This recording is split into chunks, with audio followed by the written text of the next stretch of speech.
Bismillahirrahmanirrahim. Assalamualaikum warahmatullahi wabarakatuh. Jumpa lagi dengan saya di Abil Maiwa Channel. Jadi teman-teman, channel ini merupakan channel pendidikan tempat kita berbagi tentang aplikasi pendidikan, Microsoft Office, serta tips dan triks komputer.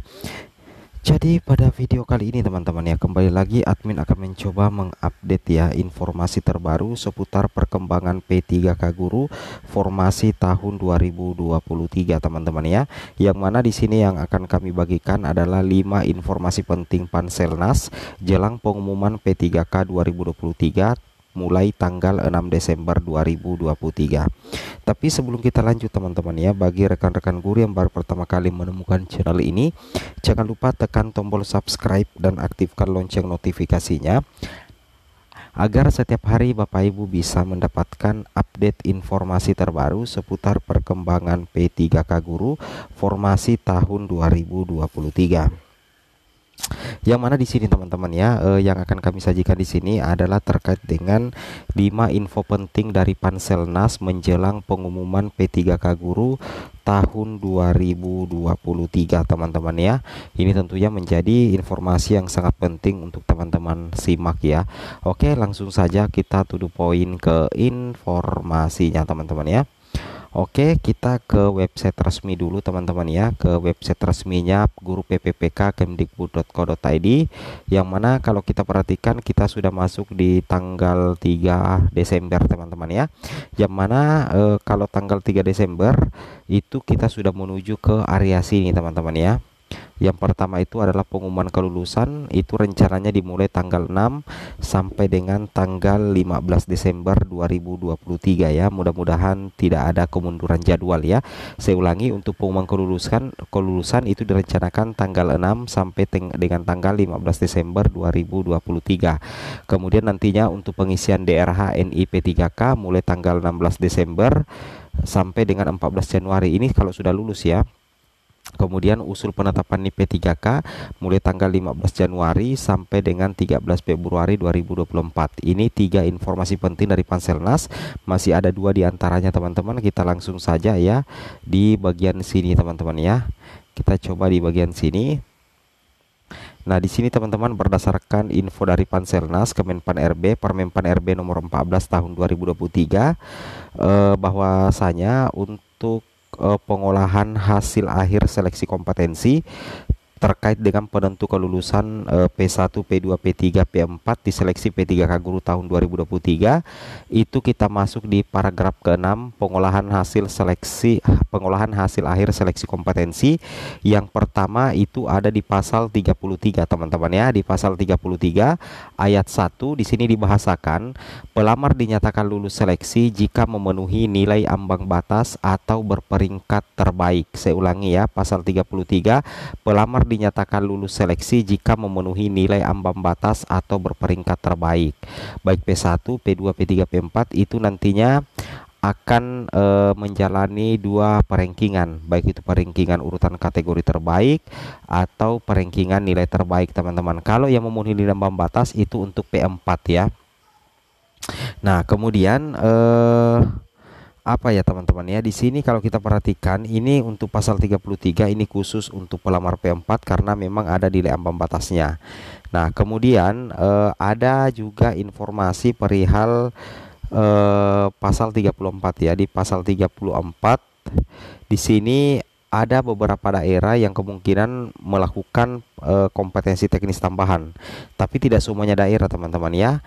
Nah, di sini dikatakan pasal 34 ayat 1, pengolahan hasil seleksi kompetensi teknis tambahan menjadi tanggung jawab ketua Panselnas ya. Panitia masing-masing yang hasilnya disampaikan kepada ketua Panselnas. Kemudian pengolahan hasil nilai akhir seleksi kompetensi dan wawancara dilakukan oleh ketua Panselnas. Jadi yang menjadi penentu hasil nilai akhir yang sudah diolah nantinya teman-teman berdasarkan seleksi kompetensi dan wawancara akan dilakukan langsung oleh ketua Panselnas. Ini berdasarkan pasal 34. Jadi mengenai hasil nilai akhir atau pengolahan hasil nilai akhir, seleksi kompetensi dan wawancara P2, P3, P4 nantinya dilakukan oleh Ketua Panselnas, teman-teman ya. Nah, bagaimana dengan di sini juga bagi yang mendapatkan nilai akhir yang sama, di sini sudah ditentukan oleh Panselnas ya, bahwa dalam hal pelamar memperoleh nilai akhir yang sama sebagaimana dimaksud pada ayat kedua, penentuan kelulusan akhir secara berurutan nantinya teman-teman didasarkan pada A, nilai kompetensi teknis yang tertinggi. Jadi dimulai dari nilai kompetensi teknis yang tertinggi. Nah, seperti itu ya. Kemudian B, jika nilai sebagaimana dimaksud dalam huruf A masih sama, penentuan kelulusan akhir didasarkan pada nilai kumulatif kompetensi manajerial dan sosiokultural yang tertinggi. Jadi kalau misalkan nilainya sama, nilai teknisnya sama, maka akan dilihat lagi nilai kumulatif dari kompetensi manajerial dan sosiokultural. Kemudian jika nilai sebagaimana dimaksud dalam huruf B masih sama, maka penentuan kelulusan akhir didasarkan pada nilai wawancara yang tertinggi, teman-teman ya.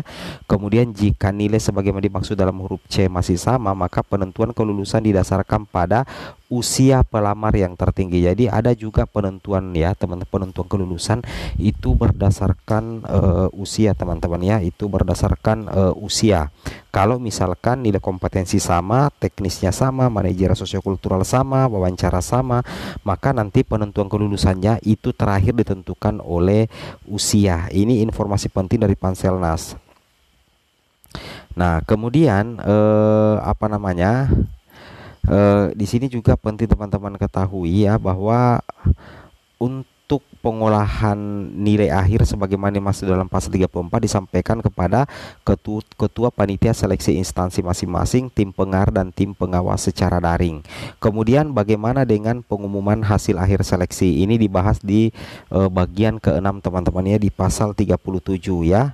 Jadi teknis pengumuman hasil akhir, ini pengumuman kelulusan teman-teman ya, ini ada beberapa ayat ya dalam pasal 37 yang membahasnya. Yang pertama, pengumuman hasil akhir seleksi pengadaan P3K dilakukan oleh PPK secara terbuka teman-teman ya, berdasarkan pengolahan hasil nilai akhir.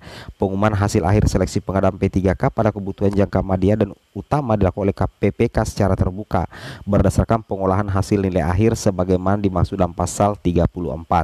Pengumuman sebagaimana dimaksud dalam ayat 1 dan ayat 2 tidak melebihi jumlah kebutuhan pada masing-masing jabatan dan kualifikasi pendidikan sebagaimana ditetapkan oleh menteri. Kemudian tambahan informasi teman-teman ya, mungkin banyak yang masih bingung apakah akan terjadi penggeseran apabila kalah perankingan. Di sini sudah ada informasi dari Kemendikbud Ristek ya. Selamat datang di layanan Kemendikbud dengan rahmat. Prinsip seleksi tahun ini sebagaimana evaluasi dari tahun sebelumnya adalah tidak menggeser guru honorer yang ada. Dapat kami informasikan bahwa penempatan pelamar P1, P2, P3, P4 pada sekolah lain itu tidak menggeser guru non-ASN yang sudah mengajar di sekolah tersebut. Apabila belum mendapat formasi, silahkan mendaftar di tahun berikutnya. Artinya esensinya teman-teman ya, di P3K Guru 2023 itu tidak bisa menggeser guru honorer induk ya dari guru non-induk. Guru non-induk tidak bisa menggeser guru induk teman-teman, itu tidak bisa ya. Oke, semoga bermanfaat. Assalamualaikum warahmatullahi wabarakatuh.